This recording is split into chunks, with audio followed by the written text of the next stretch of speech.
Good morning to you all. The name of this session, Beyond Inspired, is proper to our presentation as the possibilities for cooperation and collaboration beyond Inspired is what it explains best today here to share with you the basics about the GeoSUR PAIGH Pan American Institute for Geography and History collaboration in the context of Latin America. Looking at you, I can recognize some few faces that may be up to date with some of the developments of SDI in the Americas, but most probably the majority of you are not aware about what we are doing in the region.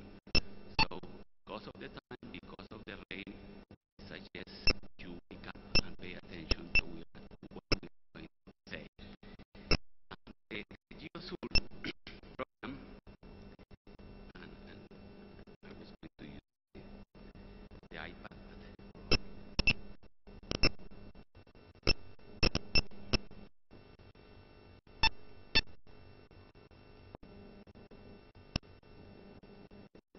The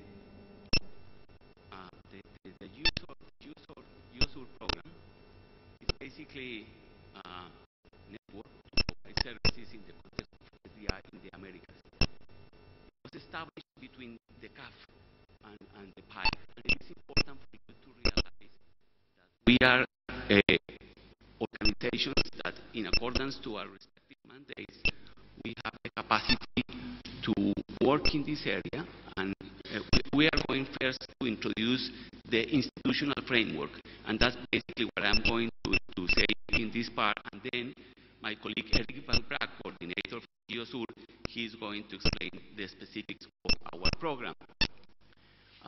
GeoSUR, established by the CAF and the PAIGH, is being developed as a decentralized network of data providers, and actually we have more than 60 partner agencies currently working with the initiative. The role of the GeoSUR goes much beyond the need to provide technical assistance or enabling institutions to organize data dissemination processes in the region. I would say that the main role, and we are going to say that for GeoSUR is the role to have a culture of innovation and collaboration in the context of SDI development in the Americas. After Eric Van Praag makes his technical presentation, then that services and the technical capabilities developed in the context of the GeoSUR program, then I'm going to try to put that in the context of SDI development in the region. As for the institutional framework, probably not many of you know about the PAIGH, the Pan American Institute for Geography, which is the organization responsible for the spatial component within the Organization of American States, which is kind of the United Nations for the American states, all the way from Canada to Patagonia. PAIGH is a unique organization, multidisciplinary, and it combines space and time. Someone yesterday in one of the presentations was focusing on this aspect and the relationship between space and time, and that is precisely the role of this organization. We have a General Assembly, which is, as we are an intergovernmental organization, is composed by a delegate representing each one of the member states. We work in the areas of cartography, and that includes spatial data infrastructure since 1941. The Commission on Geography, History, and Geophysics, because of the focus in natural disasters and climate change, that is a very important commission nowadays. And I would say that PAIGH contribution to capacity building in Latin America is quite significant. For instance, over the last 5 years, we have advanced 98 international workshops, published in this area 89 specialized publications. We have provided 519 grants and 180, and has sponsored 186 technical cooperation projects. And specifically in the area of SDI, we have sponsored 58 projects and have realized at least one international SDI event since 2000. And we are currently the editors of the SDI Bulletin for Latin America and the Caribbean. And we publish this newsletter in 3 languages, Spanish, English, and Portuguese at the same time. As for the priorities that we are focusing in our strategic plan, deals basically with climate change, territorial organization, and natural disasters. And to perform properly in these areas, we necessarily need to develop or to facilitate processes, key processes related to the development of SDI in the Americas. Precisely in our strategic plan, we clearly state that we are going to back up and to contribute directly to the execution of key regional projects, and that one is GeoSUR, and it is the only project producing and developing these kind of services for the whole region. We, of course, are directly related to other regional initiatives, but let me be perfectly clear on this. The only one transnational project producing, allowing the discovery and facilitating application of special data in the Americas is this GeoSUR project led by the CAF and the Pan American Geographic Institute. Saying this concerning the institutional development framework, I will now hand the floor to my colleague Eric Van Praag for his presentation. Eric.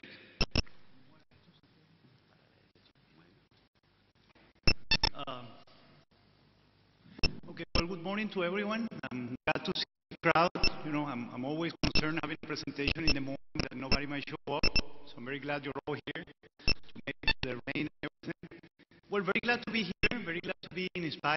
You know, probably Inspire and GeoSUR are the 2 only regional geographic networks in the world, I would say, with, you know, with such a big geographic scope, so many countries involved and so on. So we have been looking at Inspire from Latin America for many years now. So we're very glad to be here.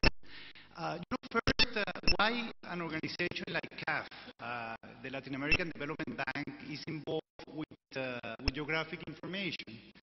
You know, basically, CAF is a development bank. We do development projects, and do development projects, you need to access geographic information that is integrated, seamlessly integrated at frontiers, and so on.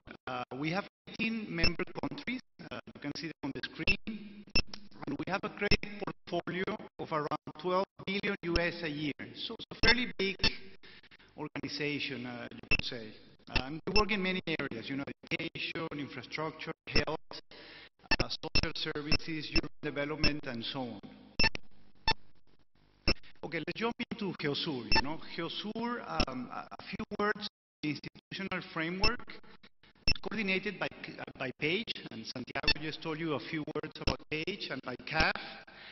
You know, it's sort of it doesn't have the formal institutional framework, but we're doing all of the technical things that a regional SDI will do. So we have partnered with agencies that know how to develop SDIs. You know, in particular, I would say the Mapping Agency of Spain, very strong and good partner, the U.S. Geological Survey, and the Mapping Agency of Colombia. Those would be the 3 main partners actually developing the applications with us. And somewhat of a lesser role, you could say, the Mapping Agency of Chile and the Mapping Agency of Ecuador. Who participates in GeoSUR? You know, it's open to any spatial producer. It can be a mapping agency, can be an NGO, can be a university. You know, we have very strong participation from official agencies so far, ministries of environment, mapping agencies, ministries of planning, but it's really open to any spatial producer. If you have a very good issue, you can probably see the names, but just to let you know, we have about 60 participating agencies, very strong participation, 18 mapping agencies, 13 ministries of environment. So those are our biggest or main stakeholders.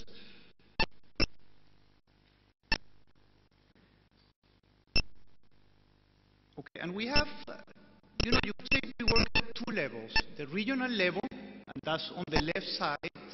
We have a geoportal, map services. We have a topographic services that we're very proud of, and I will show you a video in a second. So anything on the left is regional. That's developed by CAF, which was from the U.S. Geological Survey in particular. And everything that is on the right is national or local agencies that create geoservices. So an SDI approach, basically. So what I'm going to show you now, they say that a picture is worth 1,000 words, I think. And I would say a video is probably worth 1,000 pictures, 1,000 graphics. So I'm going to show you a video. It's like a 3-minute video. I will let it run. You probably all understand the concepts, and I will interrupt briefly to let you know, certain specific topics. This is a portal. It's available in English and in Spanish. What I'm doing now is actually calling geoservices from participating agencies. This is a geoservice from Chile, from the Mining Agency of Chile, developed with ESRI, for example. And I'm going to show another service from the Ministry of Environment of Uruguay, with open source in this case. These services are fully independent of GeoSUR. GeoSUR is a fully decentralized network. So basically, they operate their services with their own resources at their own facilities.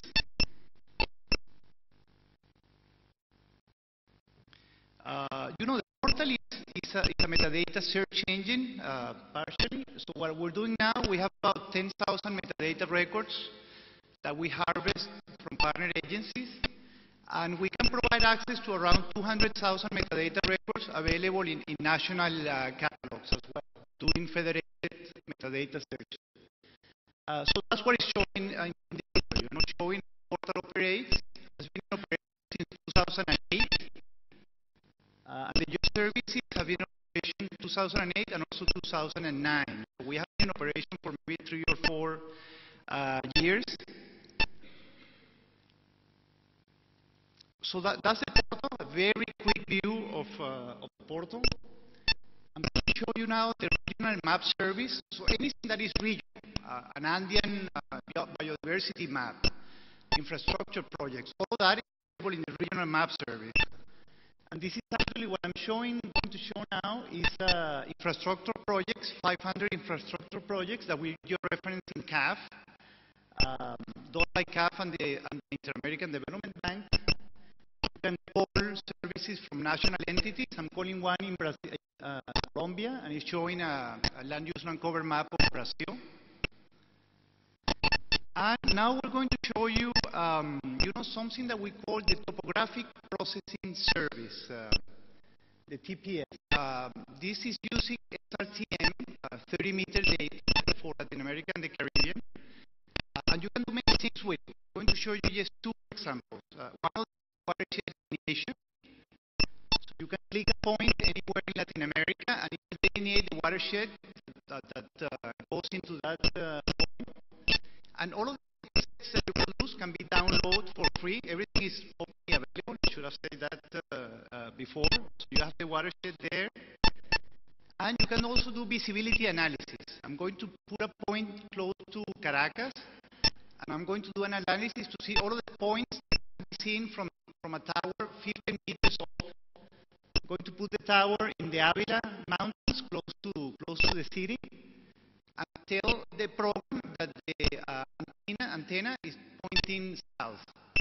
So you can do that's a visibility analysis that is shown there, and also the results, shape files or TIFF images can be downloaded, and you can work on them later on. So it's a whole structure that we put together. So what I show you very briefly is the regional services that we have put together. I just showed you 2 models that we can run with the topographic processing service. We have many others. You can produce reliefs, you can do water delineation, you can do slope maps, you can do elevation classifications. It's probably the first processing service of its type in the developing world, we think. And on top of it, we're actually developing more and more models that are freely available. The good thing about the TPS is that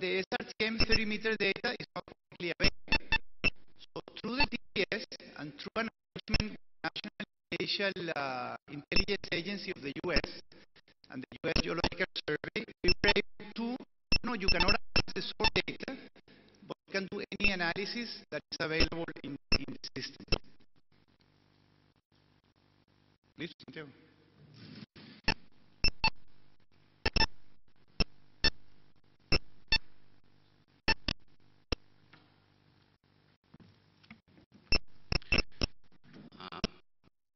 My colleague Eric Van Praag sent some conclusions, share with you some information regarding the way forward for GeoSUR as a sustainable project in the Americas. I now would like to make a couple of remarks concerning the development of SDI in the region. But before I said so, I would like to, on one side, for those of you interested in the program, that I have both in English and Spanish this document, and this is going to be available for you at the end of the session for those of you interested. This is the GeoSUR report presented recently at ION conference held in Abu Dhabi. And the other that we would like to share with you is that this year SRI has granted the presidential award to the GeoSUR program. Okay, saying that, I would like to share with you that in the Americas we have much more SDI development at the local, the institutional, and the national level. But we haven't been able really, and that is the reason for GeoSUR, to develop a sharing capacity to produce sound and sustainable transnational information. That is the key reason and the contribution to SDI development that we are achieving through GeoSUR. And for instance, just to give you a very precise example, one of our critical problems is the lack of effective capacity to implement international standards as promoted by the ISO or the BBC. This is a list of current websites concerning national SDI initiatives across the region. You can see that each one of the countries has a national SDI. However, I have to be clear. One, the majority of these are not formal. There is no decree, there is no legal framework that is going to guarantee the sustainability of this. And also, if you visit these sites, probably you will find and you will discover special information and metadata for that information in the cases of Brazil, Colombia, Mexico, Peru, and Uruguay. In the other cases, most probably you are going to be transferred to specific documents, not necessarily to SDI components as such. So there is need, and we think there is a way to bring in this decade, this century, a much more sustainable approach for capacity building, one in which, hand in hand, the capabilities transfer to human resources are granted at the same time institutional development is attained, because we are not going to obtain different results with the same kind of national mapping agencies that we have, which are kind of all to the new trends in the region. So now I hand the floor to Eric for some remarks, final remarks and conclusions about the way forward. Okay, I think we're a bit short of time, so sorry, grab this the wrong way. I have many good slides left, but unfortunately I won't have time to show all of them, so I'm going to wrap up on behalf of my colleagues who are presenting afterwards. But what are we going to do next with GeoSUR? Basically we're trying to get new agencies to join. As I told you before, it's open to any geospatial producer. We're looking at cloud services to upload. We have some issues in the region with agencies that have the data, they have the human resources, but they don't have the technological capacity to maintain services on a sustainable way. So for those services, we're offering some agreements whereby we pay for a year or two for hosting their services in the cloud, and after something we're going to be looking more and more into that. And, you know, having more high-resolution images to doing, now we're working more at a regional and national level, so working at a local level with cities and so on, and more promote the use of reusable geospatial information, following some of the Inspire best practices. And I've been talking to Inspire. I think it makes a lot of sense to collaborate, since we are probably the too few regional geospatial